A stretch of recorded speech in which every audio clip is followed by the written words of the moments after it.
On behalf of Attorney General Derek Schmidt, I do appreciate the opportunity to be here tonight to tell you a little bit about what our office is doing in regard to the Waters of the United States rule, and also to answer any questions that you might have in terms of what our office can do to be a part of this effort.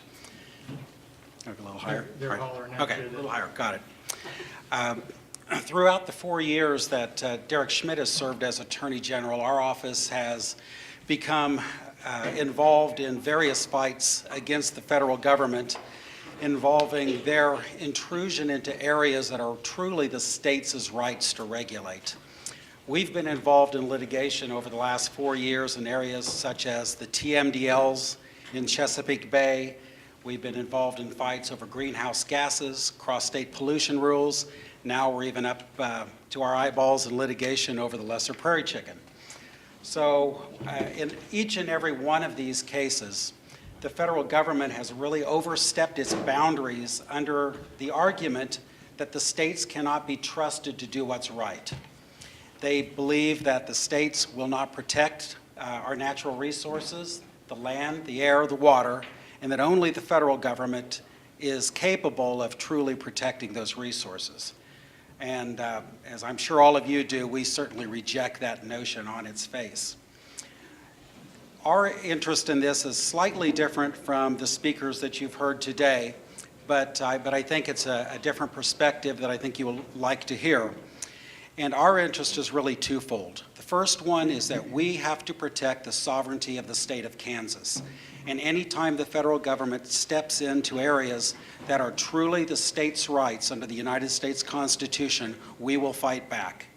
That's been somewhat different than I think the Attorney General's office has done in the past, but it's one that Attorney General Schmidt has believed to be very important, and it's been part of our mission since the first day he came into office. So we have very willingly and aggressively been involved with litigation against these intrusions by the federal government.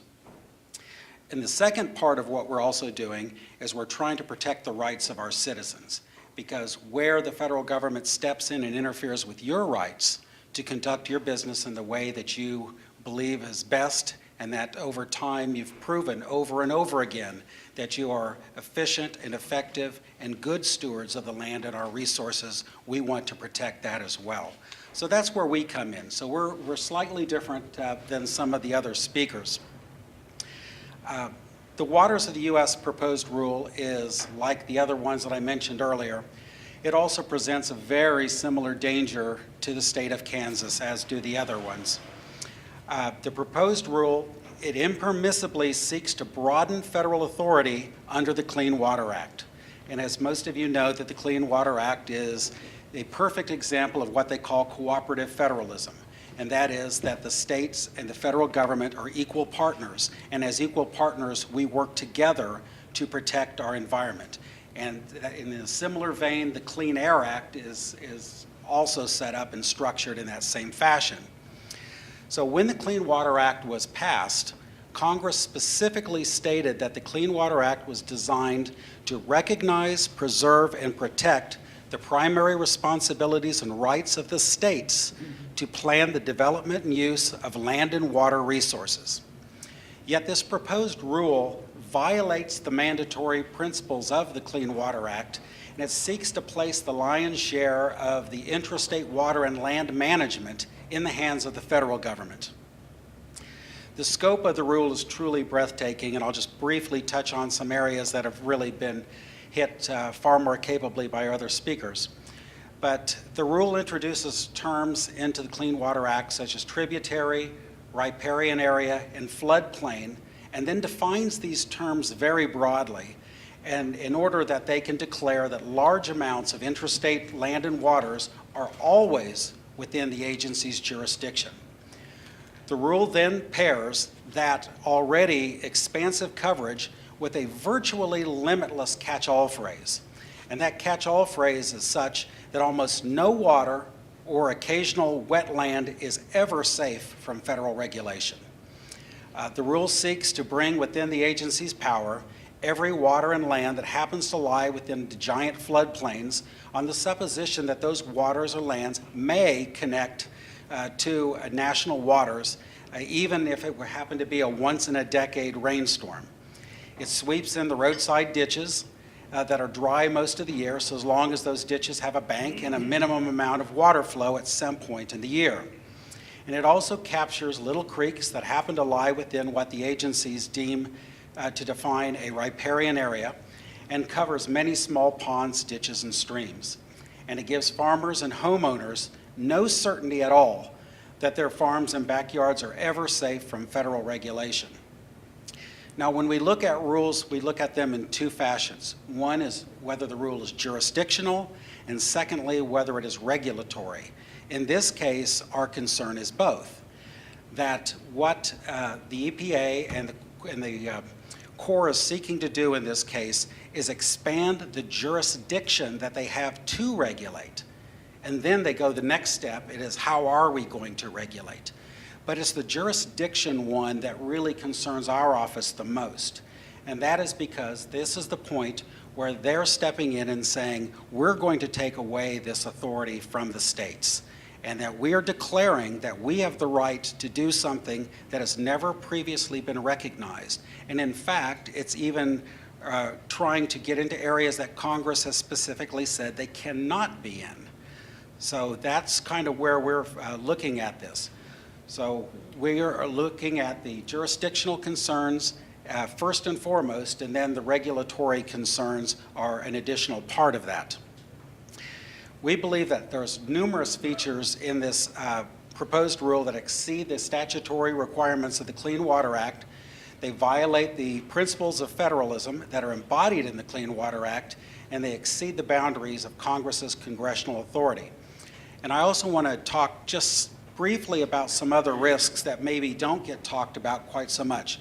We all talk about worry that EPA is going to come onto our property and regulate, but it's not always the federal regulator in a suit and a tie that you got to worry about. Sometimes it's the guy walking down the road with the ponytail and the Birkenstocks. These are the environmentalists that are going to be the boots on the ground and the eyes and the ears for the federal government. And the people who you need to be concerned with are the Sierra Club, PETA, Centers for Biological Diversity, and other types of environmental organizations that are going to be the ones that are going to bring these matters to the attention of the federal regulators. So they're the ones that are going to say, I'm seeing signs that there is something we ought to be worried about on this farm, and they're going to be the ones that are going to turn you in. So those are another point of concern that I think all of you need to recognize, that these environmental groups are very much a part of this equation. You know, we have been involved over the last couple of years in a variety of different types of litigation involving these environmental issues. They tend to come up in two fashions. One of them is actually the regulation is passed and it's already in place, and then we fight to, and file suit to fight it and try to block its implementation. And you can be assured that in the event that this rule passes and becomes a federal regulation, Kansas will be among the very first states that files suit against EPA and the Corps of Engineers to block its actual implementation. So we will be there as a backup in the event that this does go through, and you can be assured of that.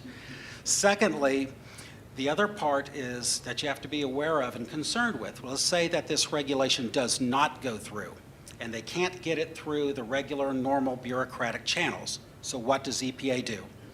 They get a friendly lawsuit brought against them by an environmental group, and then they get involved in litigation, and then they settle it. It's called the old sue and settle strategy.